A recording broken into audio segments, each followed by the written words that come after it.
Okay, we're back. Had a false start there. Welcome to the MLM Lunchtime Leadership Show, everyone. So glad to see you. I am Bess McCarty of Victoria, Kansas.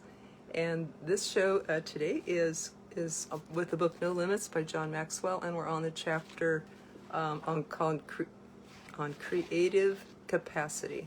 That is chapter 7 in this book. This show is sponsored by our generic alternative school for network marketers, the MLM Millionaire Academy, where we teach how to always get a yes, how to skip objections, follow-ups, three-way calls, videos as a first tool. People are jumping ranks and love it. It's the easiest, fastest, most duplicatable, simplest way that I've ever seen in network marketing. We've been teaching this for several years now in the school. So, love to have you check that out. I'll put a link below, but you can find it at mlmmillionaireclub.com/basics. So, creative capacity. Pretty incredible book this is by John Maxwell. Who would like to have no limits? Who would like to realize that the only limit really is ourselves? We are not limited by others, by conditions, by economy, by our neighborhood, by our past, by what other people think, by our education, by our gender, age, race, any of that stuff, location. Pretty incredible what we could do. So I'm going to share in a little bit my book report, and my related stories about this chapter about creative capacity. And first, I would like to invite some people and welcome you too. And if you're watching the replay, please type in replay, because I want to thank you for watching. A lot of people do. And if you would like to bust your current limits, get past your limits, expand it, stretch it out to the next level, please type in yes. If you're ready to let go of a limit that you carry, please type in yes. I got some creative ideas for you today. And welcome you to also invite people. Some people come on and they tag friends who can use a little personal growth, who like John Maxwell, who are entrepreneurs, who are network marketers. This really is for all network marketers. Some people share into other Facebook groups that can be watching live at the same time, because this is a place where you can grow for lunch and get food for thought, even though it might be breakfast time for some people or even nighttime for some people in some parts of the world. Our purpose of this show is to help people grow, to educate, equip, and empower entrepreneurs and create independent servant leaders. Okay, so thank you for joining in. Let's see what we can learn today. So John Maxwell, Chapter 7, Creative Capacity, your ability to see options and find answers. He says, he was 1965, John Maxwell was a freshman in college. And welcome, some people popped on, Sean White. And Sean did at work, so I cannot share at the moment. Thank you, Sean. Thanks for popping on anyway. Catch Sean, gonna do an interview with him on Sunday at noon Eastern time on the Ask Best show for Facebook Live. So this very creative person, coach, personal growth. I know that you'll agree with everything in this chapter today, Sean, about creativity. So in 1965, John Maxwell was a freshman in college, and he always they give you tests and all that stuff. So they gave that class a test on creativity. And he knew he was going to be speaker to people and all that stuff, and he didn't want to be a boring speaker. But guess what? The results came back, and he was like the lowest score in the class for creativity. He was devastating. That blew him away like nothing has ever done before, or maybe since. The lowest score in creativity. He thought, well, then how can I be a speaker? I don't want to be a boring speaker. Hey, Nancy, welcome. Lovely day to you, too. Thank you. Thank you. So he said, you know what? I'm going to find a way to be creative. I don't have to be stuck with this, because some people say everybody's creative. So he says 50 years later, he says people tell him that he's pretty creative. Teams comes to him with creative options, and he's known for his creativity when he's communicating. So he said, I guess I made some improvement in this area.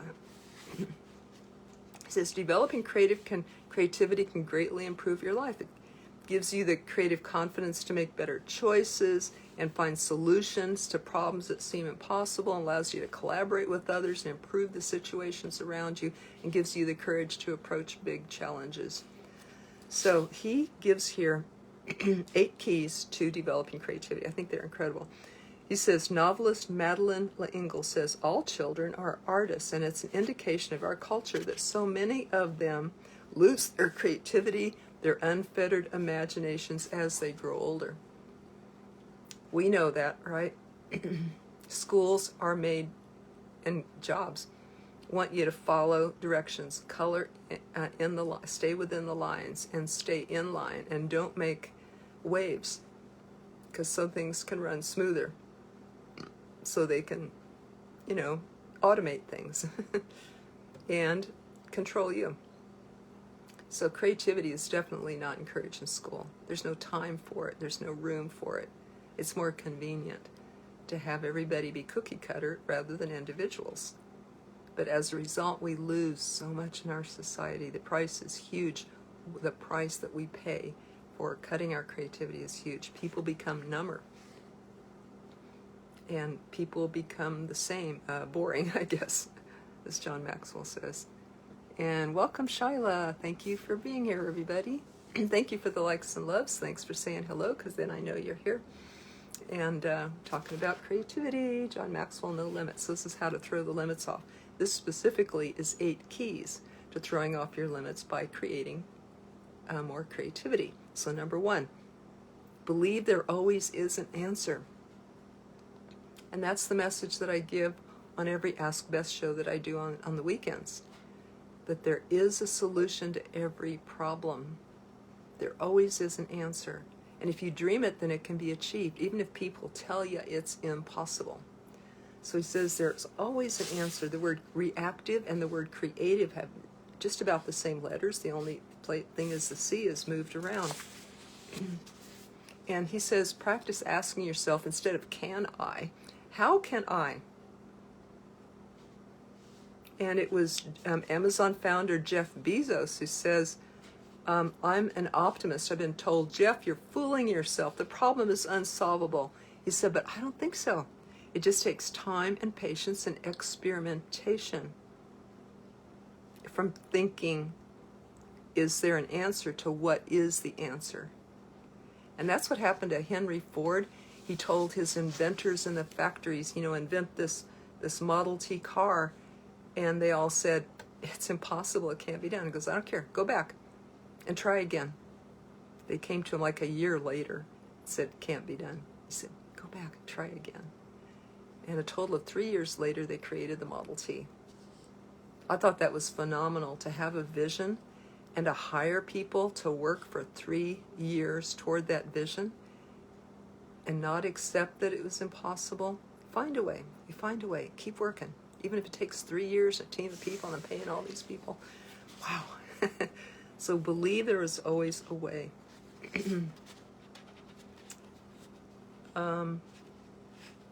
Number 2. Oh, yeah, a little bit more on that. Thomas Edison failed 1,000 times before he invented the light bulb. He just kept going.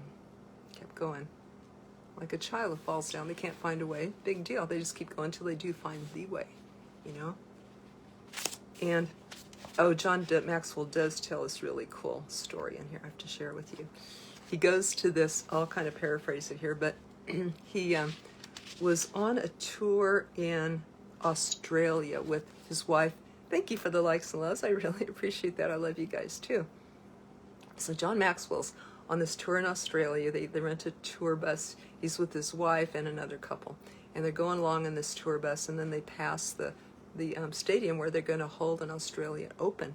And John had always wanted to go to one of these. He went to one in the States, and there's a total of 4 in the world. He wanted to attend the other 3 somehow. And the tour guide said, this is going on right now.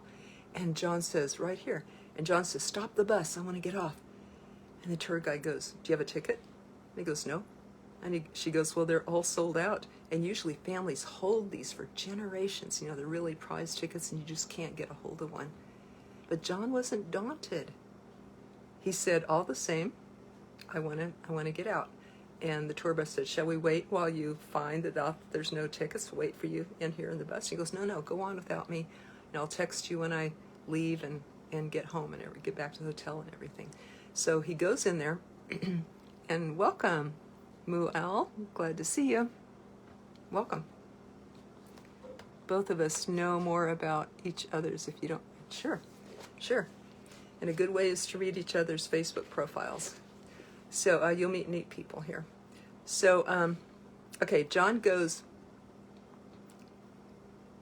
up to the ticket counter and he says, I'd like to buy a ticket for this open. And of course he hears, there are no tickets for sale.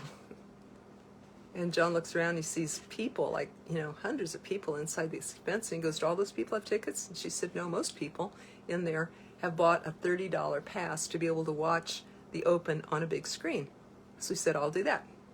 At least he'd have that, right? So he went in there among the people, and again he went up to the ticket counter and he heard again, you know, no tickets for sale. And he goes, wait a minute, what about the people that return their tickets that are not able to attend? And the lady said, I might have 12 right now, I might have a total of 200. I'm sorry, I might have a total of 20 before this begins. But she said, you see that line over there? 200 people are in line to buy those tickets. And John said, okay. So he got in line at the end of the line. But he didn't stay there. He went up to people at the front of the line and began chatting with them and everything and trying to get a rapport with them. And it was the fifth person he felt a rapport with. And he said to that person, you know, spend a little time doing that. And he said to the fifth person, hey, when you get to the window, yeah, I'd really, really love to get in. If you buy a ticket for me, I will pay you 3 times the value of that. And the guy said, I'll do it for you. Okay, so he had that in place. But he didn't want to bank on it. So he went and, you know, where the people were going to be seated and saw an usher there. And he said, what do you do when there's a no-show? People don't fill a seat. And he said, could I buy that seat then when somebody doesn't come in? He said, you know, occasionally that happens. And the usher said, yes, I could do that, but I'd have to wait till the end of the first set to make, because some people just arrive late. And he said, okay. So he had that in place. But he didn't stop there. He went around and talked with more people coming in the gate and everything. And after like 2 hours of this, it was just about to start. And this lady walks up to him, of all people, there's like 50 people in the area, but this one lady walks directly up to him and says, I have an emergency. Would you like to buy my ticket? And John says, I would love to buy your ticket. You know, can I offer you a little more for it? She goes, nope, just the face value is enough. I've got to go to this emergency. So he got his ticket. He got in. And he expected, you know, it wasn't a very costly ticket. He expected to be seated way up, you know, way far away and all that stuff. But he kept going down, down, down, down, down toward the center. And he found that his seat was 12 rows from the front. He sits down there, gets a tap on the shoulder, and it's an old buddy of his, an old CEO of, a friend of his that he knows, that was the CEO of a certain company. And he said, John, how did you get this seat? He said, my family sits here, and this is like reserved for people who have, you know, age-old, generational tickets. And John told her the story. And John said, if I would have listened to that tour guide, I wouldn't be sitting here. If I wouldn't have bought the $30 ticket, you know, to get in, I wouldn't be sitting here. He just kept following the open doors. That reminds me a lot of me. It's like, man, there's a tournament going on here. I know there's people that can't use their tickets. I'm going to find out how to get in. You know, I know there's a way. You know, I've been called stubborn, but that's maybe visionary and persistent. You just find a way, especially when you speaks to your heart so strongly. You know, why did it speak to your heart? I think it's something, when it happens to me, it's something I'm supposed to do. And that the reason it speaks to my heart, the reason that idea was given to me was because I'm supposed to do it. So I just find that life makes a way. It always opens a way. And people, how did you do that? You know, how did that happen? Well, I trusted that feeling. And I kept going, you know, till I was able to do that thing or find the answer. So There have been a few times when I wasn't supposed to do that thing, though, it was when I was attached to it, and I had to let go of that attachment and accept, another alternative. But John says, each door you open leads to another door. Number 2 key for him for increasing creativity is believe there's more than one answer. He likes the word options. And John used to think there was one answer for everything, but then he realized there's a lot of different answers and choices that people have. So search for as many as you can. Whenever people on my team come to me with a problem, he says, I ask them to prepare at least 3 solutions to that problem. That's pretty cool because that opens them to be coachable and creative. Number 3, believe that everything and everyone can get better. I think that's what keeps a company on top. In this world and in the competitive marketplaces, they always seek to get better. They do not rest on their laurels. And it was William Wordsworth who says, we are greater than we know. Don't put a cap on your expectations. Get past the past paradigms. And I like to say, don't let your past define you. Right? Move forward. There's John says now, not like, as he gets older, not can I do more as much as I want, but will I have enough time in my life to respond creatively to all the creative opportunities before me?